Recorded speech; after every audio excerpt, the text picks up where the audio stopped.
Hello everyone, I hope आप लोग अच्छे होंगे। Welcome to celeb chit chat with Mannu. As we all know कि पूनम पांडे आज की डेट में हम लोगों के बीच में नहीं रही हैं। अचानक से ही सर्विकल कैंसर के कारण उन्होंने इस दुनिया को हमेशा हमेशा के लिए छोड़ दिया है।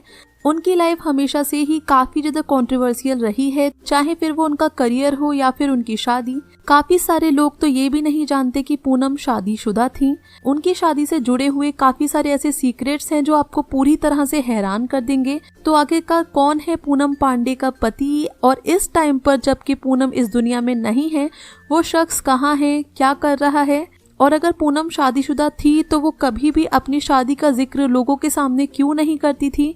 ये सारे क्वेश्चंस एंड डाउट्स इस वीडियो के अंदर पूरी तरह से क्लियर होने वाले हैं, तो इसे बिल्कुल भी स्किप मत करिए और स्टार्टिंग से एंड तक ज़रूर देखिए।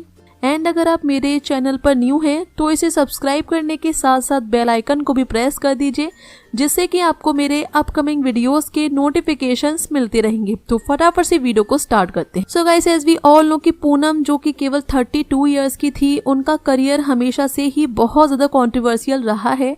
पूनम जो कि अपनी बोल्डनेस के लिए काफ़ी ज़्यादा पॉपुलर थी।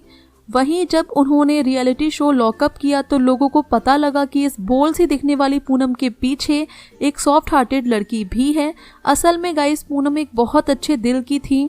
ये सारी बातें लोगों को तब पता लगी जब उन्होंने पूरे 3 महीने तक लॉकअप शो के अंदर पूनम की रियल पर्सनैलिटी देखी। इसी बीच उन्होंने अपनी शादी का जिक्र भी किया था। अब गाइस, लोग पॉजिटिव बोले या नेगेटिव, पर उन्होंने अपने काम से काफी ज्यादा फेम एंड नेम कमा लिया था। काफी लंबे टाइम से पूनम जो थी वो सैम को डेट कर रही थी, जो कि एक बिजनेसमैन थे, मुंबई से बेसिकली बिलोंग करते थे। और स्टार्टिंग से ही इस रिलेशनशिप में कुछ भी नॉर्मल नहीं था, क्योंकि सैम एक ऐसे शख्स थे जो आए दिन पूनम के साथ मारपीट किया करते थे। छोटी छोटी बातों पर उन्हें गुस्सा आ जाता था एंड वो पूनम पर हाथ उठाया करते थे।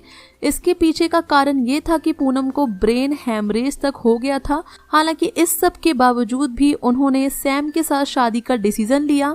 1 सितंबर 2020 को ये शादी हुई थी पूनम के घर के अंदर मुंबई में।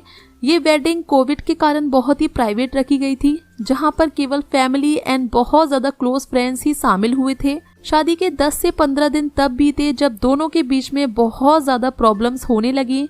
जो पर्सन अभी तक पूनम को इतना परेशान कर रहा था, अलग घर में रह के अब वो दोनों एक ही घर में रहा करते थे। सो पूनम के साथ मारपीट हुआ करती थी छोटी छोटी बातों को लेकर, कि उन्होंने अपने डॉग के साथ ज्यादा टाइम स्पेंड क्यों कर लिया, या फिर वो अपने सेपरेट रूम में क्यों बैठी हैं। ये सारी चीजें उनके हस्बैंड को बिल्कुल भी पसंद नहीं थी, जिस वजह से वो आए दिन उन्हें मारा करते थे। और इसी कारण पूनम बहुत ज्यादा अपसेट रहने लगी और उनकी बॉडी भी उनका साथ नहीं दे रही थी, क्योंकि उनके साथ लगातार मारपीट की जा रही थी।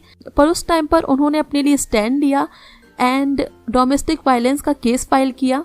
तो ये शादी केवल और केवल 2 हफ्ते टिक पाई थी। हालांकि पूनम के इस दुनिया से जाने के बाद से उनके हस्बैंड का कुछ भी पता नहीं है। If you like this video, then please hit the like button. Do subscribe to my channel for more interesting videos. Press the bell icon to never miss any update. अब मैं आपसे मिलूंगी अपनी नेक्स्ट वीडियो में किसी और interesting topic के साथ। तब तक के लिए goodbye, be happy, love you all.